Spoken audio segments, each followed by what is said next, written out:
Hello dear students, तो आइए solve करते हैं क्लास 10th मैथमेटिक्स एक्सरसाइज 6.5 का question number 14।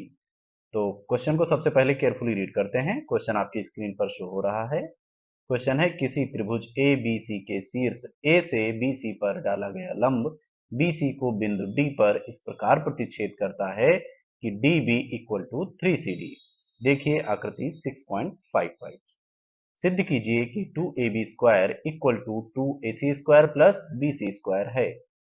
The perpendicular from A on side BC of a triangle ABC intersects BC at D such that DB equal to 3CD.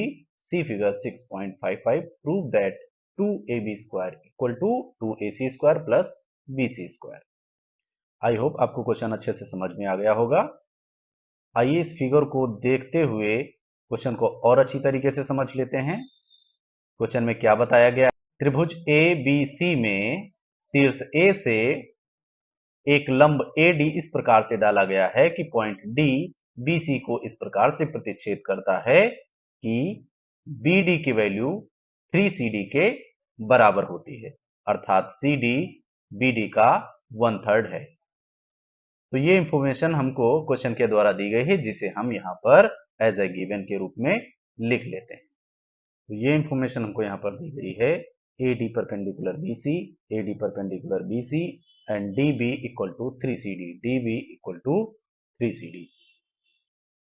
अब हमें इतनी information के आधार पे क्या प्रूव करना है, क्या सिद्ध करना है, उसको भी यहाँ पर लिख लेते हैं।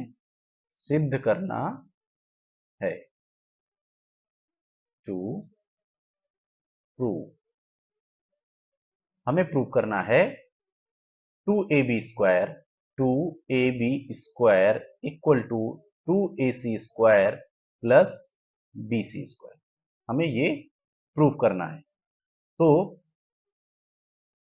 जो हमें ये प्रूव करना है उसको अगर ध्यान से देखते हैं तो इसमें हमें इस ट्राइंगल में कौन कौन सी साइड्स के बारे में जानकारी चाहिए गई है। AB स्क्वायर यानी कि AB ये वाली, और AC स्क्वायर यानी कि इस वाले ट्राइंगल का हाइपोटेन्यूज, और BC यानी कि इस पूरे बड़े वाले ट्राइंगल का ये जो बेस है BC, इसके बारे में जानकारी चाहिए गई। तो AC को तो हम फाइंड कर सकते हैं क्योंकि ADC एक राइट एंगल ट्राइंगल हो गया, और AB को भी हम फाइंड कर सकते हैं क्योंकि ADB भी एक राइट ट्राइंगल है।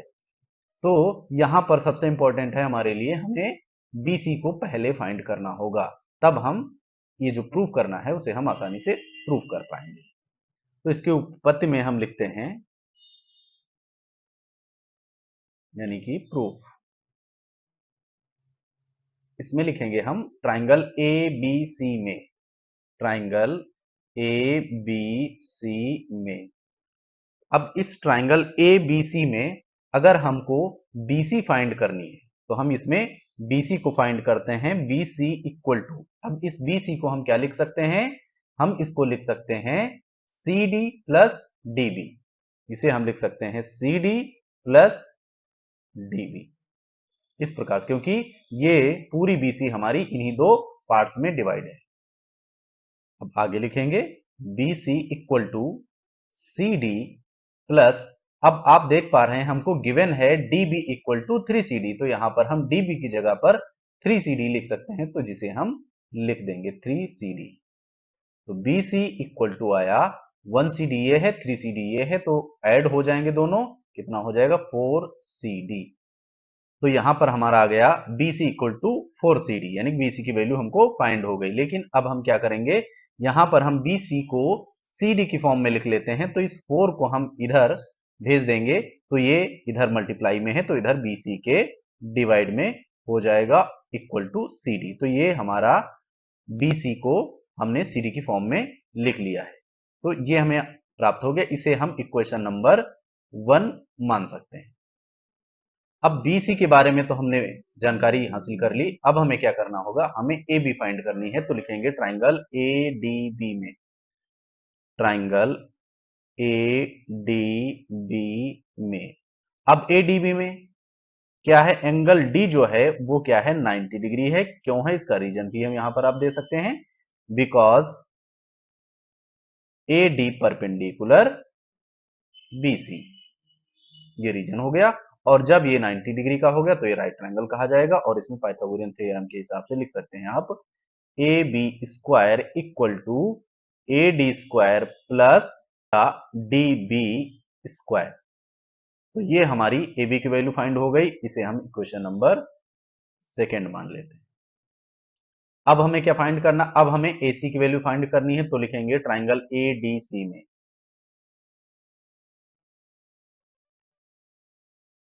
ट्राइंगल ए डी सी में। अब एडीसी में क्या है, एडीसी में भी एंगल डी जो आपका है वो 90 डिग्री का है, और इसके पीछे रीजन क्या है, रीजन है A D perpendicular B C, ये रीजन है। तो अब ये 90 डिग्री हो गया तो ये भी राइट ट्राइंगल हो गया, तो लिख सकते हैं हम A C square equal to A D square plus C D square. ये हमारा बन गया इक्वेशन नंबर थर्ड। अब हम क्या करेंगे, इक्वेशन नंबर 2 से, यानी कि इस बड़े वाले ट्राइंगल से छोटे वाले ट्राइंगल को, यानी कि इक्वेशन नंबर 2 से इक्वेशन नंबर 3 को सब्सट्रैक्ट करेंगे, माइनस करेंगे। तो लिखेंगे अब समीकरण 2 से 3 को घटाने पर, तो हम जानते हैं कि घटाया और जोड़ा कैसे जाता है इक्वेशंस को, कि उनके एलएचएस को एलएचएस में जोड़ेंगे घटाएंगे, और आरएचएस को आरएचएस में जोड़ेंगे घटाएंगे। तो हमें 2 से 3 को माइनस करना है, तो 2 ए बी स्क्वायर माइनस इसका LHS A C square equal to इसका RHS A D square plus B D square, इसे आप ब्रैकेट में बंद कर लेंगे, और इसमें से माइनस करना है किसको, इसके आरएचएस को, तो इसे भी हम ब्रैकेट के अंदर ही लिखेंगे, प्लस सी डी स्क्वायर। तो आया क्या, A B square minus A C square equal to A D square plus B D square. अब माइनस से ब्रैकेट ओपन होगा तो ये हो जाएगा minus A D square, and ये भी हो जाएगा माइनस सी डी स्क्वायर। अब यहां पर हम क्या देख पा रहे हैं, ए डी स्क्वायर और ए डी स्क्वायर सेम है, और इनका जो निशान है वो अलग अलग है, प्लस एंड माइनस कैंसिल हो गए। आपका बचा क्या, A B square minus A C square equal to B D square minus C D square. अब हम क्या करेंगे, हमें db की वैल्यू दी गई है गिवन में, db इक्वल टू 3cd, तो यहां पर भी हम क्या करेंगे, db की जगह पर 3cd को अप्लाई करेंगे, A B square minus A C square equal to, अब db की जगह पर हम 3cd लिखेंगे और इसका करेंगे square, minus C D square, A B square minus A C square equal to, अब इसका जब स्क्वायर करेंगे तो हो जाएगा 9cd square minus C D square. तो यहां पर हम देख पा रहे हैं 9cd स्क्वायर प्लस का और माइनस का 1cd स्क्वायर है, तो क्या हो जाएगा, 9 से ये 1 माइनस हो जाएगा, बचेगा हमारे पास 8cd स्क्वायर। तो स्टूडेंट्स अब इस पेज में हमारे पास स्पेस नहीं है, तो वीडियो को पॉज करके इतने सोल्यूशन को आप अच्छे से नोट डाउन कर लें, और हम इस इतने पार्ट को रब करके यहीं पर आगे का सॉल्यूशन करेंगे। तो आगे का सॉल्यूशन हम यहां पर कर रहे हैं, लिखेंगे A B square minus A C square equal to, अब यहां पर हम 9cd स्क्वायर से 1cd स्क्वायर माइनस कर देंगे, तो हमारे पास बचेगा 8cd स्क्वायर। अब ध्यान दीजिए कि इक्वेशन नंबर 1 में हमने क्या फाइंड किया था, इक्वेशन नंबर 1 में हमने फाइंड किया था BC/4 इक्वल टू CD। तो यहां पर हम क्या कर सकते हैं, CD की जगह पर BC/4 लिख सकते हैं, तो यहां पर हम वही काम करेंगे, CD की जगह पर हम क्या लिख देंगे, BC/4, अब इसका स्क्वायर लगा है तो स्क्वायर लगा देंगे, equal to 8 into B C square हो जाएगा, और 4 का स्क्वायर होगा तो कितना हो जाएगा, 16 हो जाएगा। अब आप इससे इसको कैंसिल कर सकते हैं, 8 1 जा 8 एंड 8 2 जा 16, तो इधर क्या आया हमारे पास, बी सी स्क्वायर अपॉन 2, और इधर क्या आएगा, A B square minus A C square, ये वही उतरता हुआ चला आएगा। अब हम क्या कर सकते हैं, इस 2 को इधर भेज देंगे, तो ये इधर डिवाइड में है तो इन दोनों के ये मल्टीप्लाई में हो जाएगा। इसे आप इस प्रकार से लिखेंगे, 2 A B square minus A C square equal to B C square. अब आप इनका अंदर मल्टीप्लाई हो जाएगा तो हो जाएगा 2ab square minus 2ac square equal to bc square.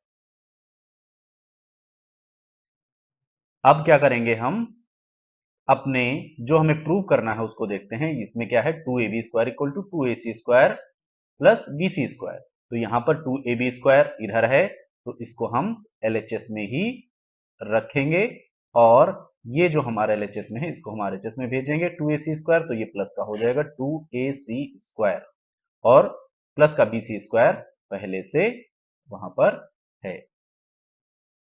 तो इस प्रकार से ये सॉल्यूशन हमारा होता है कंप्लीट, क्योंकि हमने वो प्रूव कर लिया है जो हमसे प्रूव करने के लिए कहा गया था। तो यहां पर लिख सकते हैं हम, हेंस प्रूव्ड। आई होप आपको ये सॉल्यूशन बहुत अच्छी तरीके से समझ में आया होगा। अगर आपको वीडियो अच्छा लगा है, सॉल्यूशन समझ में आया है, तो प्लीज चैनल को सब्सक्राइब करें, वीडियो को लाइक करें और अपने दोस्तों के साथ शेयर करें। Thank you for watching. जय हिंद।